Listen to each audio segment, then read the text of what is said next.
Inter ఫలితాల్లో గందరగోళంపై నిరసనలు కొనసాగుతూనే ఉన్నాయి. తమ సమస్యల పరిష్కారానికి విద్యార్థులు, తల్లిదండ్రులు బోర్డు దగ్గరకు వస్తున్నారు. బోర్డు దగ్గర పోలీసులు భారీ భద్రత ఏర్పాటు చేశారు. ఏ ఒక్కరిని లోపలికి అనుమతించడం లేదు. దీంతో బోర్డు ముందే విద్యార్థులు, తల్లిదండ్రులు అధికారుల సమాధానం కోసం ఎదురు చూస్తున్నారు. అటు పోలీసులు, ఇటు బాధితులు ఇంటర్ బోర్డు దగ్గర ఉద్రిక్తతను కంటిన్యూ చేస్తోంది. బోర్డు దగ్గర ఆందోళన చేసిన ప్రొఫెసర్ నాగేశ్వర్ ను పోలీసులు అరెస్ట్ చేశారు.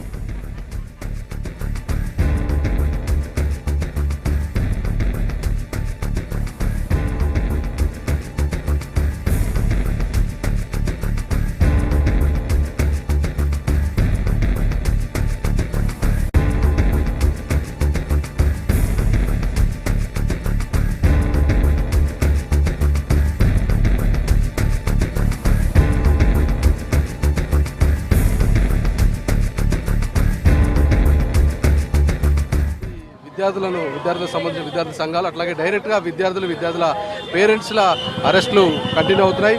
మనం చూడొచ్చు, మొత్తం కూడా బోర్డ్ ఆఫ్ ఇంటర్మీడియట్ పరిసర ప్రాంతాలు మొత్తం కూడా పోలీసు మయంగా కనిపిస్తోంది. ఉదయం నుంచి కూడా అంటే నిన్నటి నుంచి పోలీసులు దురుసు ప్రవర్తిస్తున్నటువంటి దానిపైన చర్చ జరుగుతోంది.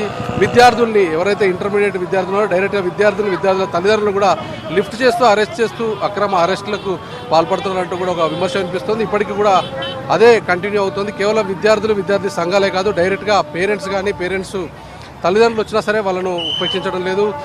ఒకవైపు ఇప్పటికే రేపు సప్లిమెంటరీ ఎగ్జామ్స్ ఉన్నాయి, దాన్ని పోస్ట్ పోన్ చేశారంటూ పోలీసులు బయట సెక్యూరిటీగా ఉన్నటువంటి పోలీసులు కమ్యూనికేషన్ చేస్తున్నారు. కానీ ఇప్పటివరకు అఫీషియల్గా ఎక్కడి నుంచి కూడా కన్ఫర్మేషన్ రాలేదు. కనీసం వాళ్ళ దగ్గర ఉన్నటువంటి నెంబర్స్ ఉన్నాయి, వాళ్ళకి సంబంధించిన కమ్యూనికేషన్స్ ఉన్నాయి, కానీ ఇక్కడ కూడా కమ్యూనికేట్ చేయలేదన్నటువంటి ఒక విషయం పైన ఆరోపణ వినిపిస్తోంది. గ్లోబరీనా సంస్థ చేస్తున్నటువంటి టెక్నికల్ మిస్టేక్స్కి ఈరోజు మొత్తం ఇంటర్మీడియట్ విద్యార్థులు వాళ్ళ తల్లిదండ్రులు రోడ్డు ఎక్కాల్సిన పరిస్థితి వచ్చింది. మెరిట్ విద్యార్థులు 940 నుంచి 950 మార్కులు వచ్చినటువంటి విద్యార్థులు ఒక సబ్జెక్ట్లో ఫెయిల్ అయినట్టుగా చూపిస్తున్నారు. హాజరు అయినటువంటి విద్యార్థుల్ని హాజరు కానట్టుగా యాబ్సెంట్గా చూపించారు. ఇట్లా టెక్నికల్ జరిగినటువంటి మిస్టేక్స్ వల్ల చాలామంది రోడ్డు పడ్డారు. దాంతో అంతేకాకుండా మొత్తం 16 మంది డైరెక్ట్గా సూసైడ్ చేసినటువంటి కండిషన్. దీనికి మెయిన్ రీజన్గా ఇక్కడ ఉన్నటువంటి వాళ్ళంతా కూడా వస్తున్నటువంటి ప్రజా సంఘాలు కావచ్చు, విద్యార్థులు కావచ్చు, విద్యార్థి సంఘాలు, తల్లిదండ్రులతో పాటుగా వాళ్ళ విద్యార్థులు అంతా కూడా ఆరోపించేది కమ్యూనికేషన్ ఎక్కడ కూడా చేయలేదు. పూర్ కమ్యూనికేషన్ ఉంది. ఇటు ప్రభుత్వం కానీ, ప్రభుత్వ యంత్రాంగం కానీ, అధికారులు కానీ ఎవరు కూడా కమ్యూనికేట్ చేయలేదు. దాదాపు కొన్ని రోజులుగా ఈ ప్రాసెస్ అంటే రిజల్ట్స్ అయినప్పటి నుంచి కంటిన్యూస్గా ఈ ప్రాబ్లం వస్తుందనే విషయాన్ని తెరపైకి తీసుకొస్తున్నా ఎవరు స్పందించేవాళ్ళు లేరు. కనీసం గ్రీవెన్స్ సెల్ లేదు. ఇప్పటివరకు కూడా నిన్న జరిగినటువంటి ఇన్సిడెంట్ దృష్టిలో పెట్టుకోవచ్చు, మొన్న జరిగినటువంటి ఇష్యూ దృష్టిలో పెట్టుకోవచ్చు, ఇక్కడ జరిగినటువంటి గందరగోళ వాతావరణాన్ని దృష్టిలో పెట్టుకోవాలన్నా కనీసం ఒక గ్రీవెన్స్ సెల్ ఏర్పాటు చేయాల్సిన అవసరం ఉండేది. మనం కూడా గ్రౌండ్లోకి వచ్చి చూస్తున్నాం.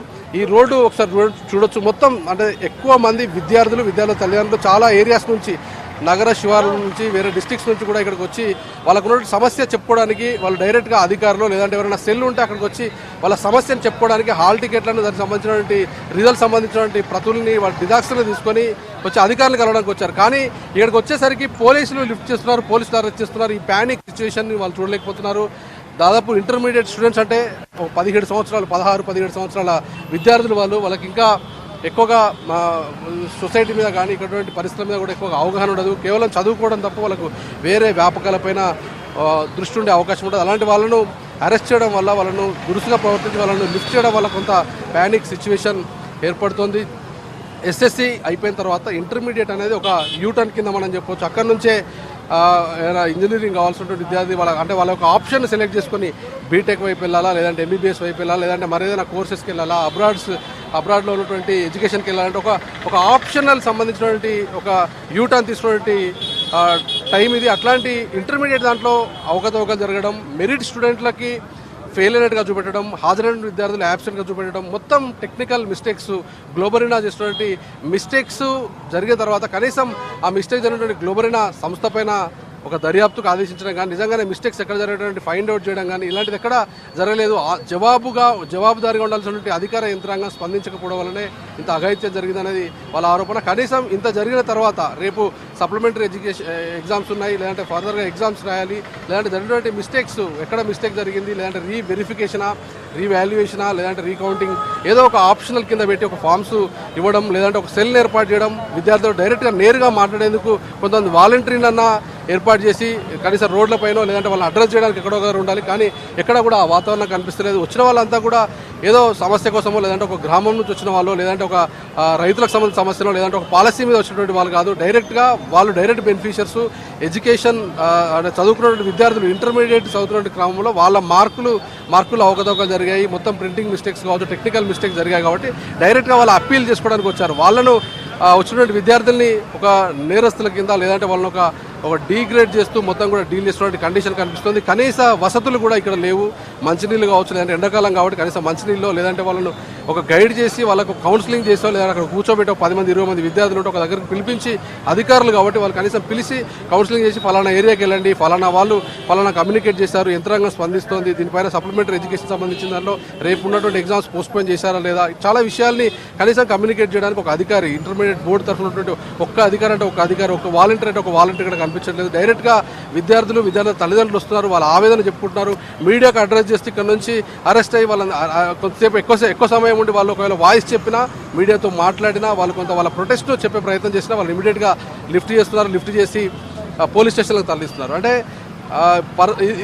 ఇట్లాంటి ఇన్సిడెంట్స్ చాలా రేర్గా కనిపిస్తాయి. ఎందుకంటే ఎప్పుడైనా సమస్య జరిగినప్పుడు ఆ సమస్యను పాయింట్అవుట్ చేయాలి, సమస్యకు సంబంధించినటువంటి సొల్యూషన్ ఎట్లా ఉండాలి, అట్లాగే వచ్చినటువంటి తల్లిదండ్రులను వాళ్ళ విద్యార్థులను ఎట్లా ఆన్సర్ చేయాలని చూడాలి. కానీ ఆ పరిస్థితి కనిపించడం లేదు. నిన్నటి నుంచి కూడా పోలీసు కొంచెం ఓవర్ యాక్షన్గా వెళ్తున్నట్టుగా స్పష్టమవుతుంది. విజువల్స్ కావచ్చు, వాళ్ళు లిఫ్ట్ చేసే పరిస్థితి కావచ్చు, వచ్చినటువంటి అమ్మాయిల్ని కావచ్చు, అబ్బాయిలు కావచ్చు, తల్లిదండ్రులు కావచ్చు, మిగతా వాళ్ళందరినీ కూడా కొంచెం రూడ్గా బిహేవ్ చేస్తూ వాళ్ళందరినీ అరెస్ట్ చేసి తరలించే ప్రయత్నం చేస్తున్నారు. కానీ సమస్యకు పరిష్కారం చెప్పడం లేదు. ఎందుకంటే ఇప్పటికే టీవీలో టెలికాస్ట్ కావడం కావచ్చు, పేపర్లో టెలికాస్ట్ కావడం కావచ్చు, దాంతోపాటు 16 మంది విద్యార్థులు చనిపోవడం, దానికి తోడుగా వాళ్ళకు వచ్చినటువంటి మార్క్స్ షీట్లో గందరగోళం రావడం, మిస్టేక్స్ రావడం, దీంతో కొంత ప్యానిక్ అవుతారు. ఏ ఫ్యామిలీ అయినా సరే ఆ ఫ్యామిలీ సాధారణంగా ప్యానిక్ అయ్యే అవకాశం ఉంటుంది. ఎందుకంటే మనం ఇప్పటిదాకా కొద్దిసేపు మాట్లాడినాం, ఒక సెక్యూరిటీకి సంబంధించిన వ్యక్తి ఒక సెక్యూరిటీ ఉద్యోగం చేస్తూ ఒక ప్రైవేట్ కాలేజీలో ఒక వాళ్ళ అమ్మాయిని చదివించి ఎంతో ఆశలతో కొన్ని హోప్స్ పెట్టుకొని ఎడ్యుకేషన్ చేయించేసి వాళ్ళని, అంటే చిన్నప్పటి నుంచి కూడా ఏ క్లాస్ వరకు 9th 10th క్లాస్ వరకు కూడా టాప్ స్టూడెంట్గా ఉంది. ఇంటర్మీడియట్లో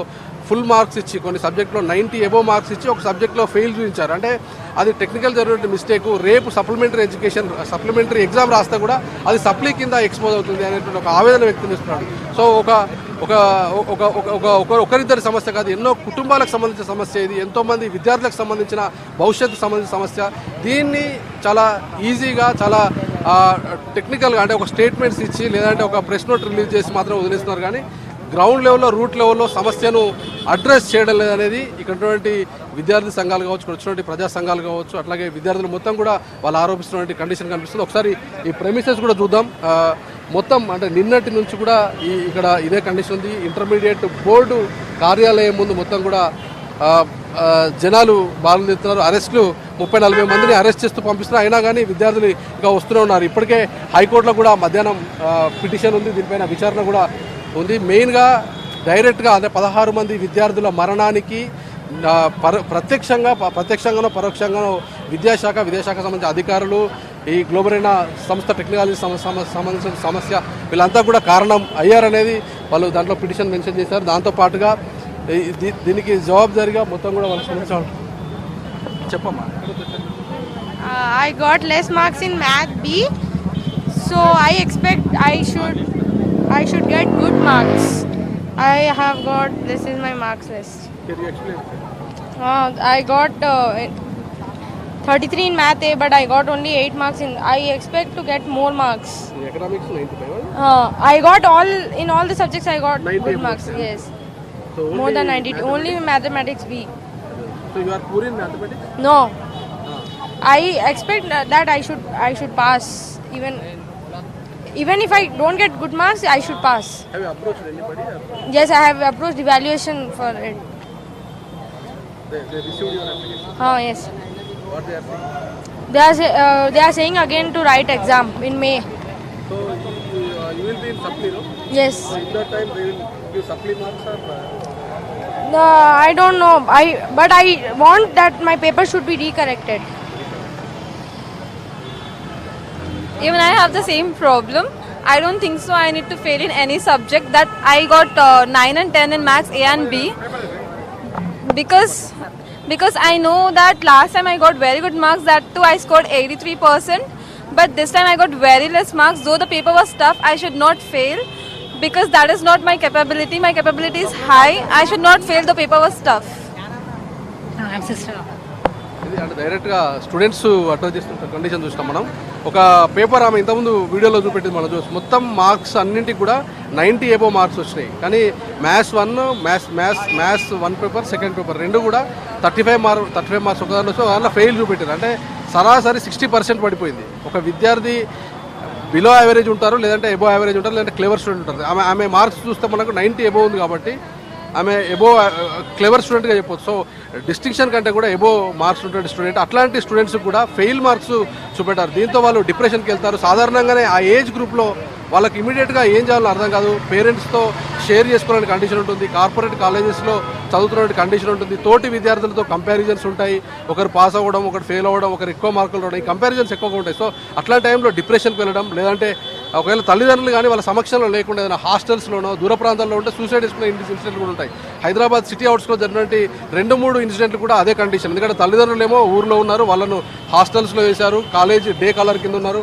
సో వాళ్ళకి మార్క్స్ వచ్చిన తర్వాత పేరెంట్స్కి ఏం చెప్పాలి, వచ్చినటువంటి మార్క్స్ ఎక్కడ అడ్రస్ చేయాలి, ఎవరికి చెప్పాలి. నిజంగానే ఫెయిల్ మార్క్స్ వచ్చినటువంటి విద్యార్థులు కాదు, కాలేజీల్లో ఎన్నో ఎగ్జామ్స్ అంటే కేవలం ఫైనల్ ఎగ్జామ్సే కాకుండా ముందుగా చాలా ఎగ్జామ్స్ ట్రయల్స్గా చాలా ఎగ్జామ్స్ క్యాంపస్లో రాస్తారు. అట్లాంటి టైంలో కూడా వచ్చినటువంటి మార్క్స్ చూసుకొని కనీసం వాళ్ళు అడ్రస్ చేసిన కండిషన్ ఉంటుంది. కానీ వచ్చినటువంటి మార్కులకి వాళ్ళు చదువుకి పొందలేకపోవడంతో వాళ్ళు అడ్రస్ చేస్తున్నారు. వచ్చినటువంటి విద్యార్థులను ఇక్కడ ఎవరు నిలబడడం లేదు.